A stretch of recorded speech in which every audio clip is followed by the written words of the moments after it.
Hi friends, welcome to Latcham's recipe. இன்றைக்கி நம்ம சேனலில் மசாலா சித்ரான்னம் தான் பண்ண போகிறோம். எப்படி செய்யறதுன்னு பார்க்கலாம் வாங்க.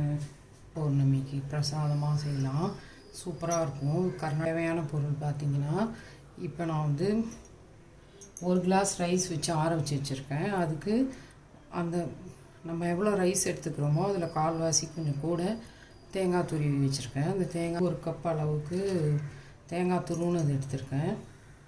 அது கூட அரை டீஸ்பூன் அளவுக்கு கடுகு சேர்த்துக்கணும்.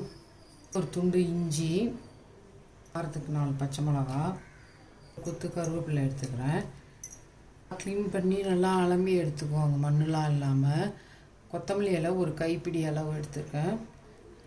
இதெல்லாம் நம்ம மிக்ஸி ஜாரில் சேர்த்து நல்லா அரைச்சிக்கணும் குறப்பாக.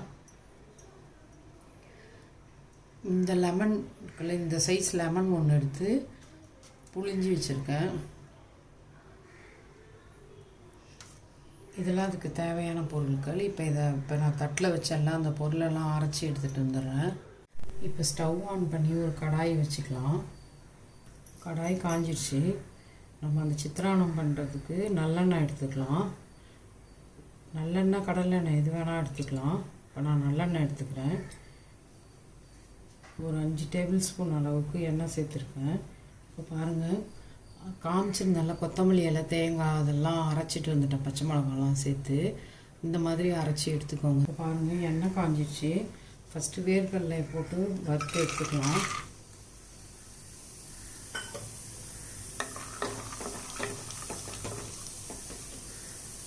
நான் இந்த கிளாஸால் தான் ஒரு கிளாஸ் அரிசி எடுத்து குக்கரில் வச்சு ஆற வச்சுருக்கேன். அதுக்கான பொருள் தான் இதெல்லாம்.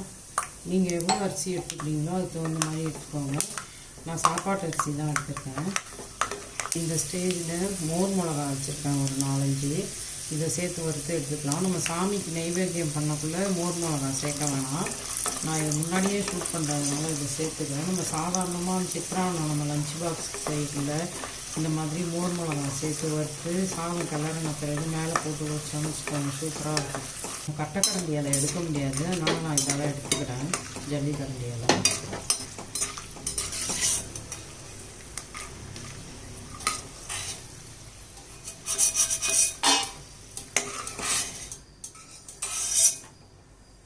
இப்போ வறுத்ததை ஒரு பிளேட்டுக்கு எடுத்துட்டேன். இப்போ சித்ரான்னம் தாளிக்கிறதுக்கு உள்ள பொருளெல்லாம் போட்டு தாளித்து எடுத்துக்கலாம். கடலைப்பருப்பு ஒரு டேபிள் ஸ்பூன் போடுறேன். அது மாதிரி உளுத்தம்பருப்பு அது மாதிரி ஒரு டேபிள் ஸ்பூன் அளவு போட்டுக்கோங்க. நல்லா வறுபடட்டும். கடுகு நம்ம அந்த தேங்காய் கலவையில் அரைச்சிட்டதுனால கடுகு இப்போ இதில் தாளிக்கலை. ஜீரகம் ஒரு ஸ்பூன் சேர்த்துக்கிறேன். நல்லா செவந்து வந்துருச்சு. இதில் நான் ஒரு காஞ்ச மிளகாய் சேர்த்துக்கிறேன், பச்சை மிளகாய் சேர்த்துக்கிறேன், பிள்ளையை சேர்த்துக்கிறேன், வெங்காயம் சேர்த்துக்கிறேன் தேவையான அளவு. வெங்காயம் சேர்த்து வறுத்தாச்சு. இப்போ நம்ம அந்த அரைச்சிட்டு அந்த விழுதை சேர்த்துக்கலாம். தேங்காய், கொத்தமல்லி இலை, பச்சை மிளகாய், கடுகுலாம் சேர்த்து அரைச்சோம்னா அந்த கலவையை இதை சேர்த்து கலந்துக்கலாம். அது பச்சை வாசனை போகிற வரைக்கும் நம்ம கலந்து கொடுக்கணும். தண்ணி தான் சேர்க்கக்கூடாது. அரைக்கக்குள்ள நான் ஒரு 2 டீஸ்பூன் அளவுக்கு சேர்த்து அரைச்சேன், அவ்வளோதான். இது அப்படியே அதில் சேர்த்துக்கலாம்.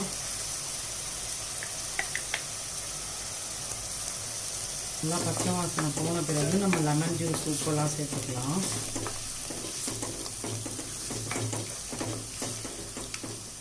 இந்த மாதிரி சித்ரான்னம் எங்கள் மாமியார் செய்வாங்க, சூப்பராக இருக்கும். அவங்கக்கிட்ட தான் நான் இதை கற்றுக்கிட்டேன். இப்போ உப்பு சேர்த்துக்கலாம்.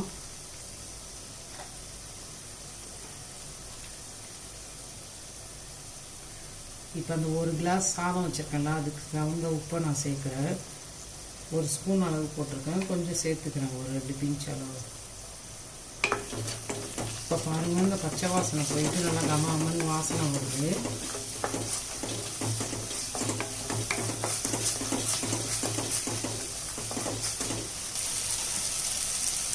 இப்போ மஞ்சத்தூள் லைட்டாக சேர்த்துக்கலாம். ஒரு 1/4 டீஸ்பூன் அளவுக்கு மஞ்சத்தூள் சேர்த்துருக்கேன். இப்போ நல்லா வதங்கி அந்த கலர் வந்து பச்சை வாசனை போயிடுச்சு.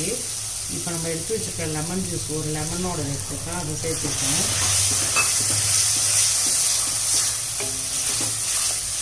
அடுப்பு சிம்மில் வச்சுக்கோங்க. இப்போ பாருங்கள், நல்லா எண்ணெய் பிரிஞ்சு வந்துடுச்சு, தெரியுதா? இன்னும் கொஞ்சம் நல்லா, நான் எண்ணெய் சாதம் கலர்லாம் கம்மியாக தான் சேர்ப்பேன். நீங்கள் வேணால் இன்னும் கொஞ்சம் எண்ணெய் நல்லெண்ணெய் சேர்த்து கலரிக்கலாம். இந்த மாதிரி எண்ணெய் பிரிஞ்சு வரணும். இந்த ஸ்டேஜில் ஸ்டவ் ஆஃப் பண்ணிவிட்டு சாதம் ஆற வச்சுருக்கிறத சேர்த்து கலரிக்கணும். சாதத்தை ஆற வச்சுருக்கேன், குக்கரில் வச்சு எடுத்து. ஒரு கிளாஸ் சாதம், அதுக்கான பொருள் தான் இதெல்லாம். இப்போ சாதத்தை சேர்த்துக்கலாம்.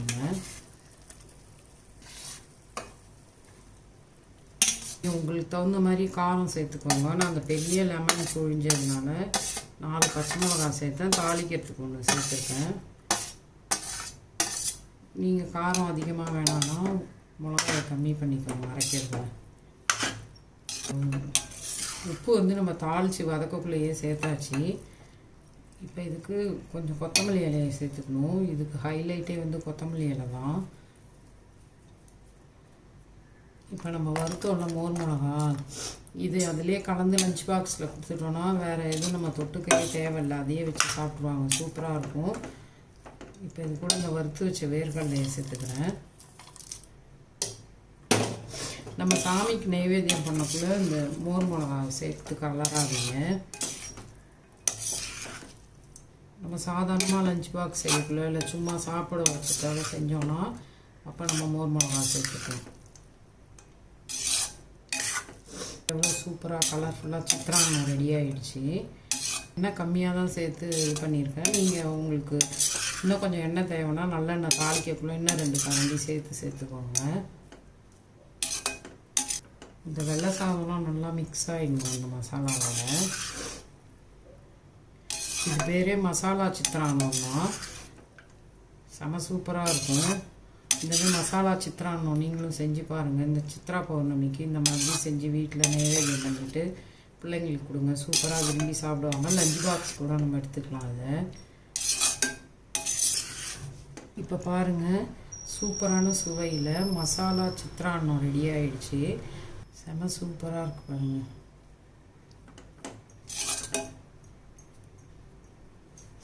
நான் சித்ரா பௌர்ணமிக்கு முன்னாடியே பண்ணுறதுனால இதில் நான் அந்த மோர் மிளகாயை சேர்த்துக்கிறேன், வறுத்து வச்ச மோர் மிளகாயை. சூப்பரான சுவையில் மசாலா சித்திரான்னம் ரெடி ஆகிடுச்சு. நீங்களும் இந்த மாதிரி செஞ்சு பாருங்கள். லட்சம்ஸ் ரெசிபியை லைக் பண்ணுங்கள், ஷேர் பண்ணுங்கள், சப்ஸ்கிரைப் பண்ணுங்கள். தேங்க்யூ.